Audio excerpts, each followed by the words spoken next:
নমস্কার বন্ধুরা। সাল 1820 যখন ইংরেজদের অত্যাচারে সারা দেশ জর্জরিত, 7 সমুদ্র পার করে ব্যবসা করতে আসা কিছু লোক সারা দেশে ছড়িয়ে পড়ে। ইংরেজদের হুকুমত আর তাদের ব্যবসা বাড়ানোর জন্য রেল লাইন পাতার কাজ চলছিল। তার একটি লাইন করাচি ও লাহোরের মধ্যে পাতা হচ্ছিল।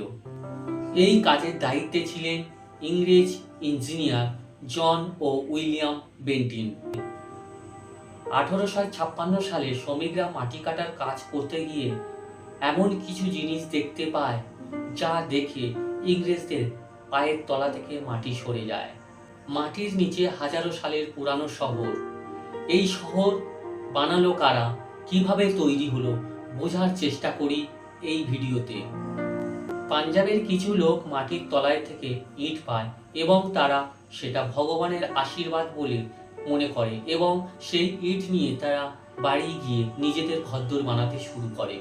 আর এর ঠিক 100 বছর পর যখন ইংরেজরা ভারতে আসে, 1856 সালে ইংরেজ ইঞ্জিনিয়ার জন এবং উইলিয়াম বেন্টিন করাচি ও লাহোরের মধ্যে রেলপথ পাতার দায়িত্ব ইস্ট ইন্ডিয়া কোম্পানির হাত থেকে পায়। হাজার শ্রমিক নিয়ে মুলতানি শহরের ভিতরে রেল লাইন পাতার কাজের জন্য মাটি কাটার কাজ চলতে থাকে এবং মাটি কাটতে গিয়ে তারা হাজারো ইট পায়। তারা ওই রেল লাইন পাতার জন্য কোথা থেকে ইট পাবে সেই চিন্তা করছিলেন, কিন্তু এই ইট তাদের রেল লাইন পাতার কাজে লেগে যায়। তার একটি লাইন তার পার্শ্ববর্তী হরপ্পার গ্রামের মধ্য দিয়ে যায়, সেখানেও প্রচুর ইট পেয়ে যায়। এই সব ইট করাচি ও লাহোরের মধ্যে 150 কিলোমিটারের রেল লাইন পাতার কাজে পুরোপুরি সাহায্য করে। 1861 সালে ভারতের ইতিহাস জানার জন্য আলেকজান্ডার কালিংহমকে পাঠায়। কালিংহম একজন ইংরেজ ইঞ্জিনিয়ার এবং ভারতের আর্কিওলজিস্ট জানার জন্য খুবই আগ্রহ ছিলেন।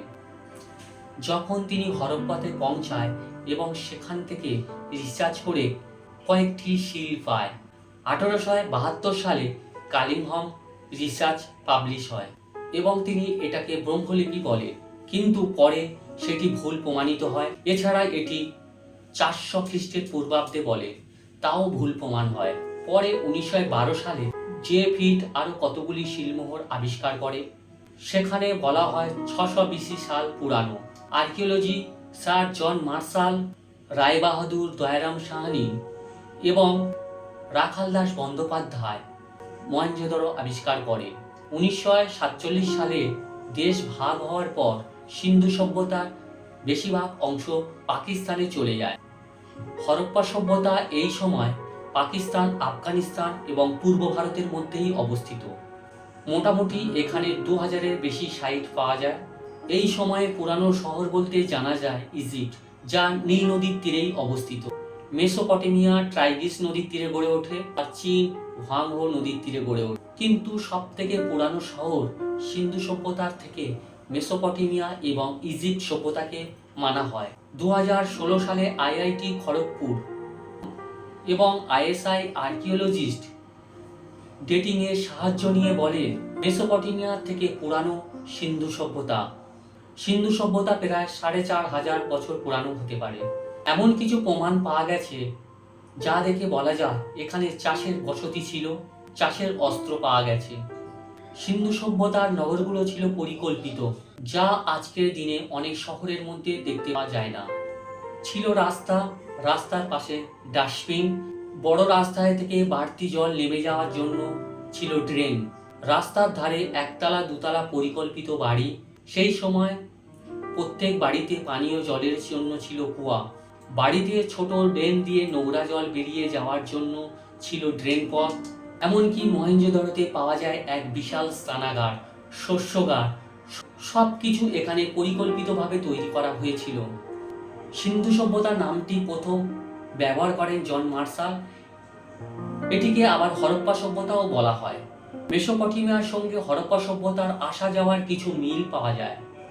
1853 সালে আলেকজান্ডার কালিংহম ভারতের ICC সম্পর্কে জানতে পারে এবং তখন তিনি হরপ্পা সভ্যতায় ভিজিট করে এবং কিছু সিল পায়, তা ঠিকঠাক বুঝতেও পারে না।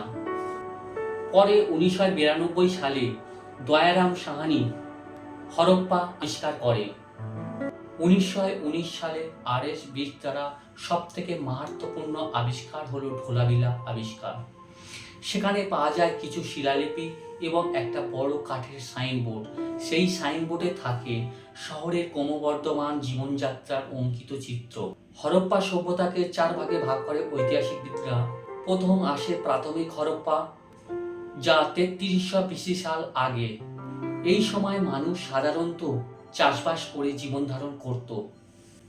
দ্বিতীয় হলো আর্লি হরপ্পা, 3300 BC থেকে 2600 BC পর্যন্ত। এই সময় বড় বড় রাস্তা তৈরি হয়। তৃতীয় পরিণত হরপ্পা সভ্যতা, 2600 BC থেকে 1900 BC পর্যন্ত মানা হয়, আর এই সময় বড় বড় শহর পরিণত হয়। শেষ সভ্যতা হলো আর্লি হরপ্পা সভ্যতা, যা 1900 BC থেকে 1300 BC মানা হয়। তারপর আস্তে আস্তে হরপ্পা সভ্যতা ইতিহাসে পরিণত হয়ে যায়।